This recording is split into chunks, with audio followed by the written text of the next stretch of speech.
Middle class को राहत देते हुए बड़ा ऐलान किया।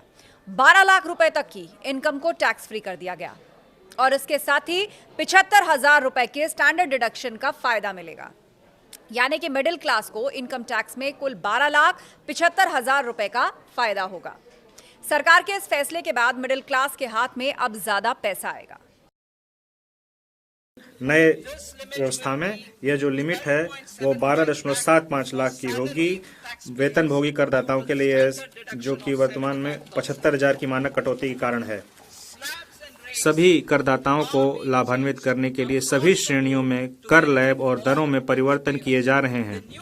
यह नई संरचना मध्य वर्ग के करों को काफी कम करेगी और घरेलू उपभोग, बचत और निवेश को बढ़ावा देने के लिए उनके पास अधिक धनराशि उपलब्ध होगी।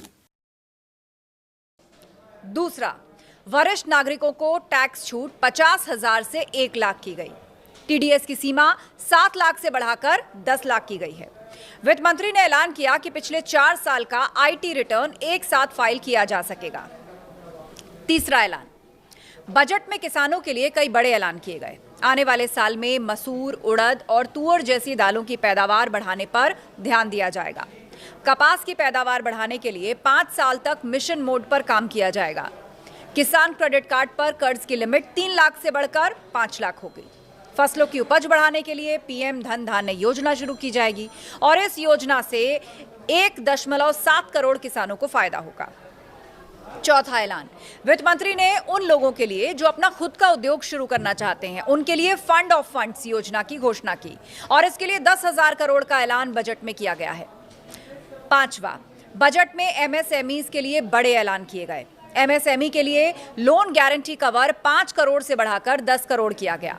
स्टार्टअप के लिए लोन अमाउंट 10 करोड़ से बढ़ाकर 20 करोड़ रुपए किया जाएगा और उसके साथ ही जो गारंटी फीस है उसमें भी कमी की जाएगी।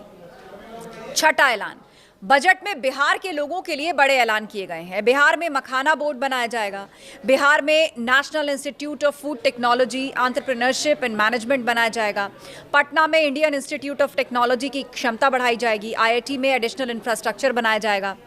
सातवां ऐलान, वित्त मंत्री निर्मला सीतारामन ने बजट में आवास परियोजनाओं में 1 लाख यूनिट्स को पूरा करने के लिए 15,000 करोड़ रुपए के नए स्वामी कोष की घोषणा की है और इस योजना का उद्देश्य उन घर खरीदारों को राहत देना है जिनके निवेश अटके हुए हैं। आठवां ऐलान, बीमा क्षेत्र में 100% विदेशी निवेश को मंजूरी दे दी गई। 6 जीवन रक्षक दवाओं पर ड्यूटी घटेगी। कैंसर की दवाएं भी सस्ती होंगी। नौवां ऐलान, वित्त मंत्री ने ऐलान किया कि एलईडी और एलसीडी टीवी सस्ते होंगे। उन्होंने कहा कि सरकार कस्टम ड्यूटी घटाकर 2.5% करेगी। सरकार ने 82 सामानों में से सेस हटाया। कपड़े और लेदर का सामान सस्ता होगा। बात 10वें ऐलान की जाए तो हवाई उड़ान को लेकर सरकार का बड़ा ऐलान है। 10 साल में 120 नए एयरपोर्ट्स बनाने की घोषणा वित्त मंत्री ने की। देवी लक्ष्मी गरीबों और मध्यम वर्ग पर अपनी कृपा बरसाएं, ये कहकर पीएम मोदी ने बजट से पहले ही बड़े संकेत दे दिए थे और बिल्कुल वैसा ही बजट में देखने को मिला।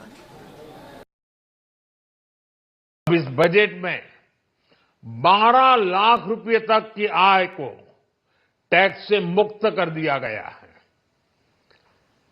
सभी आय वर्ग के लोगों के लिए टैक्स में भी कमी की गई है।